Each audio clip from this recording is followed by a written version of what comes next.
Os melhores contos. Produção, edição e apresentação, Agnello Fedel.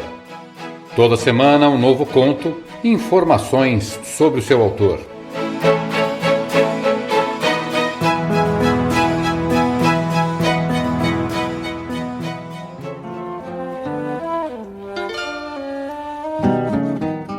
Raya Pinkassovna Lispector nasceu no dia 10 de dezembro de 1920 na cidade ucraniana de Tchetchelnik. Descendente de judeus, seus pais Pinkas Lispector e Mania Kringold Lispector passaram os primeiros momentos de vida de Clarice fugindo da perseguição aos judeus durante a Guerra Civil Russa. Por causa disso, chegam ao Brasil em 1921 e vivem nas cidades de Maceió, Recife e Rio de Janeiro, onde passaram algumas dificuldades financeiras. Seu nome, Clarice, foi uma das formas que seu pai encontrou de esconder toda a sua família quando chegaram ao Brasil. Desde pequena, Clarice estudou várias línguas, entre elas o português, francês, hebraico, inglês e Yiddish, e teve aulas de piano. Após a morte de sua mãe em 1930, Clarice termina o terceiro ano primário no Colégio Hebreu Yiddish Brasileiro. Mais tarde, sua família vai viver no Rio de Janeiro. Em 1939, com 19 anos, ingressa na Escola de Direito da Universidade do Brasil e começa a dedicar-se totalmente à sua grande paixão, a literatura. Fez cursos de antropologia e psicologia e, em 1940, publica seu primeiro conto, intitulado Triunfo. Após a morte do seu pai, em 1940, Clarice começa sua carreira de jornalista. Nos anos seguintes, trabalha como redator e repórter na Agência Nacional, no Correio da Manhã e no Diário da Noite.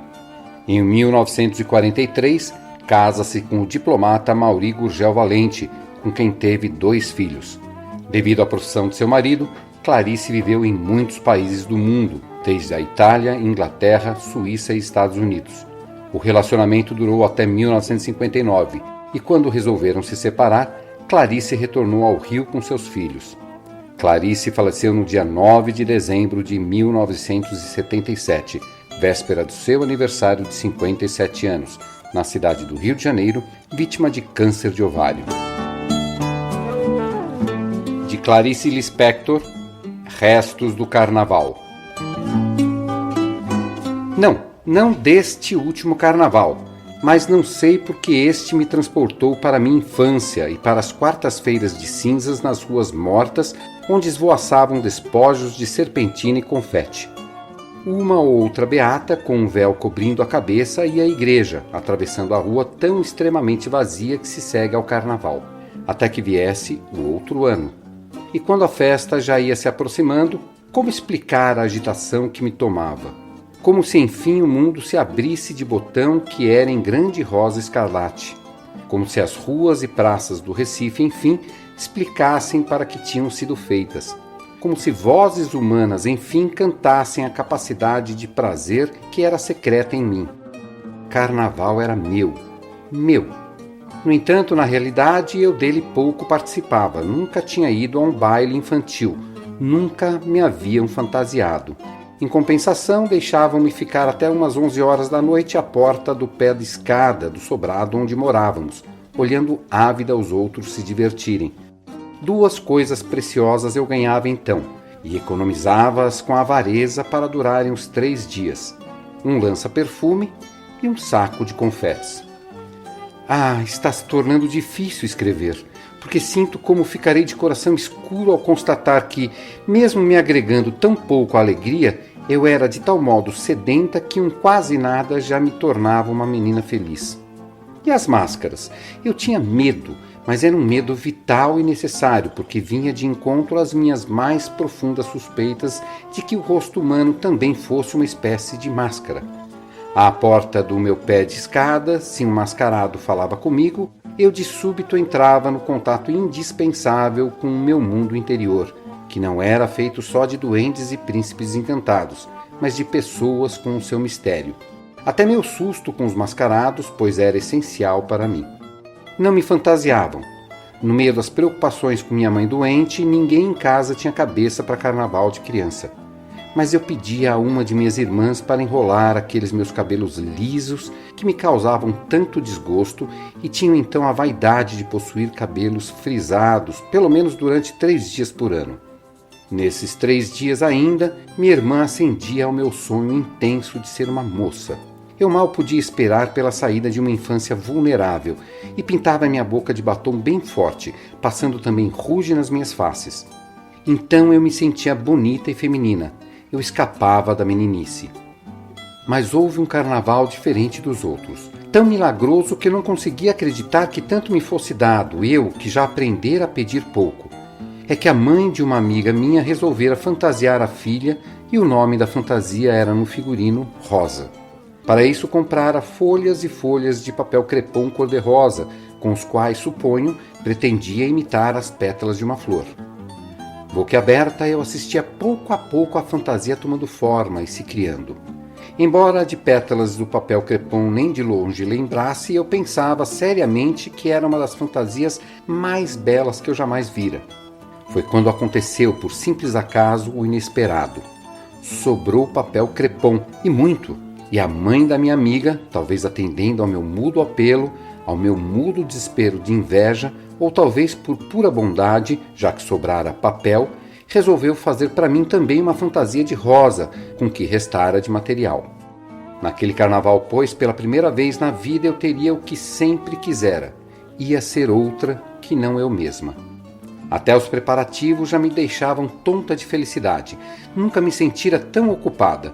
Minuciosamente, minha amiga e eu calculávamos tudo. Embaixo da fantasia, usaríamos combinação, pois se chovesse e a fantasia se derretesse, pelo menos estaríamos de algum modo vestidas. A ideia de uma chuva que de repente nos deixasse nos nossos pudores femininos de 8 anos, de combinação na rua, morríamos previamente de vergonha.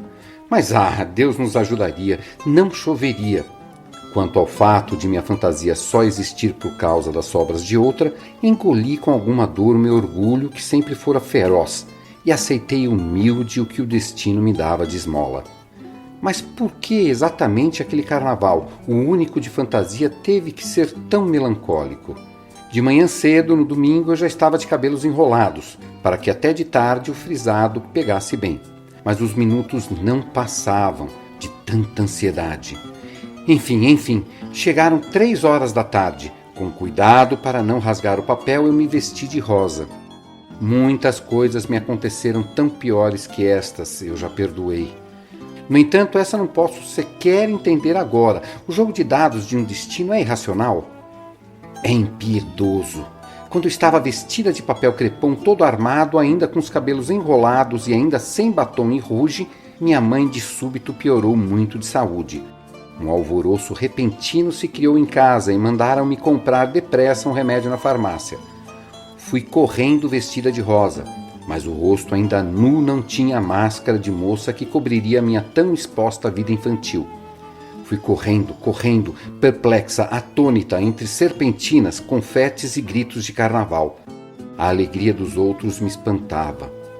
Quando horas depois a atmosfera em casa acalmou-se, minha irmã me penteou e pintou-me.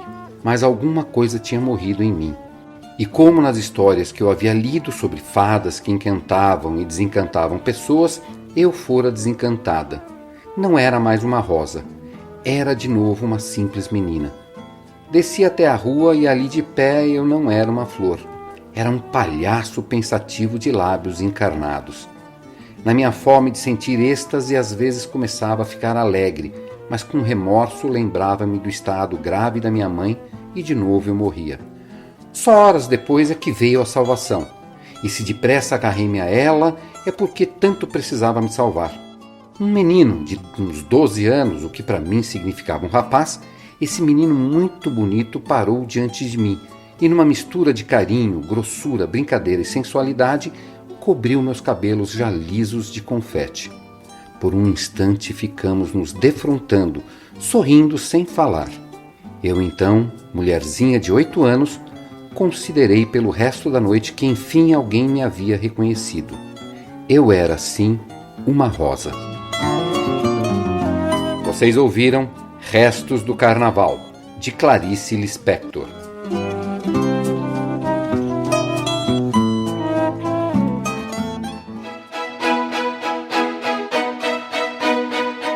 Os melhores contos. Produção, edição e apresentação, Agnello Fedel. Toda semana um novo conto e informações sobre o seu autor.